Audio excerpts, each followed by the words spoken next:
is, of course, of utmost important. Only very big powers can, so to say, invite themselves to become mediators. Mostly, the parties are the ones that invite or accept a mediator. This makes sense, of course. It is their conflict, and they need to have a key role in the settlement. And then not just the leaders, the population need to be involved. So I accepted and arrived in Papua New Guinea with a mandate to talk to both sides and look for common ground. And this leads me then to the second component in mediation, and that is engaging the parties. Much mediation takes place as shuttle diplomacy. Knowing how difficult it can be to get the parties to the same table, my involvement resulted in such a traveling between the parties, going from one to the other. They refused to meet. The rebel leaders were suspicious. There was no telephone communication. Mobile phones had been invented, but they were not trusted. Hence, the third parties, that's me and the University Center team, were the only official link between the government and the rebels. And we were traveling through the roadblocks and to the rebel camps, which continuously was changing their venue. This was shuttle diplomacy. It was improved by a tape recorder. That was our invention. We could record the statements of one side and actually travel with it to the other side, play it, they could listen, and they could give a response, and we could go back with the tape recorder. This is how our negotiations were conducted in those days. At times, parties may agree to meet. They didn't in this case, but I was involved in another effort by the Swedish Ministry for Foreign Affairs at about the same time, in 1990.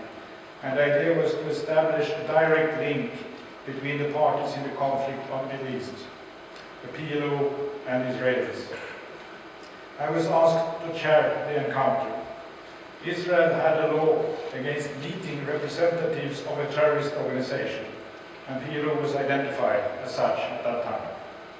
Legal experts concluded that this law meant that an Israeli could not be seated next to a PLO member and could not talk directly to a PLO member.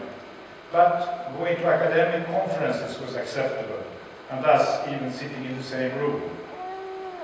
With that information, we could call together a meeting of Israelis and Palestinians in June 1990 under the auspices of Uppsala University in a secret location here in Sweden and in the form of an academic seminar with presentations of academic research.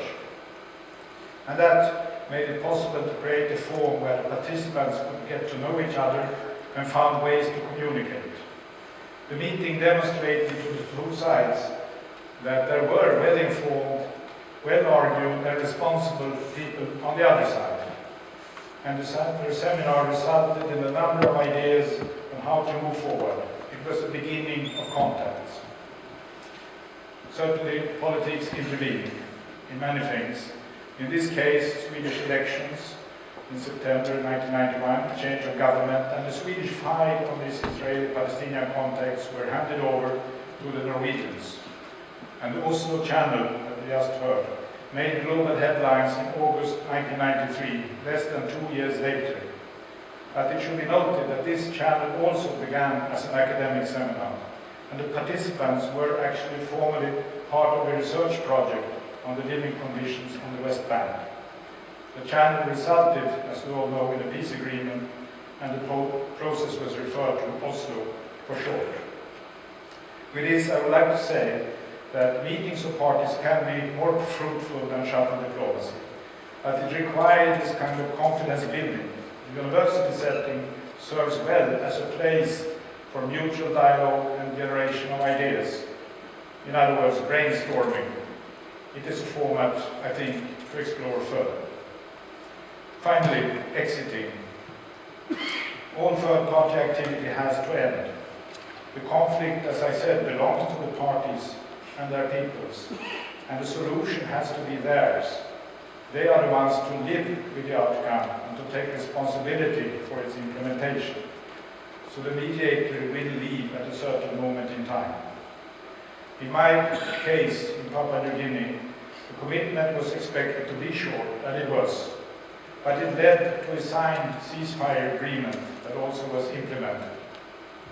When working on this, I could borrow ideas from existing peace agreements, many that I mentioned.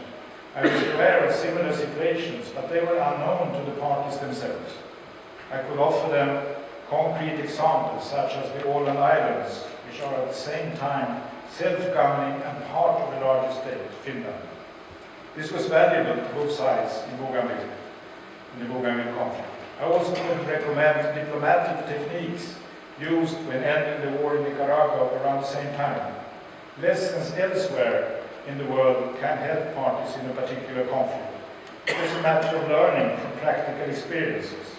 Many components in conflicts are actually the same. As for my exit then from the Papua New Guinea situation, it had a logical end. There was a ceasefire in place. At that moment, the atmosphere on the island changed. Suddenly, youngsters were out playing football on the beaches. Soldiers in the roadblocks were smiling, waving and talking happily about going home. When war ends, people are eager to go back to the normality that existed before, even though much has changed. There was a chance for peace at that time, and this is of course what we want to create constantly. So during this presentation, I have referred to the Uppsala Conflict Data Program. It's not a commercial product. It's actually a freely available resource on the internet from Uppsala University, and you can all download it to your smartphone.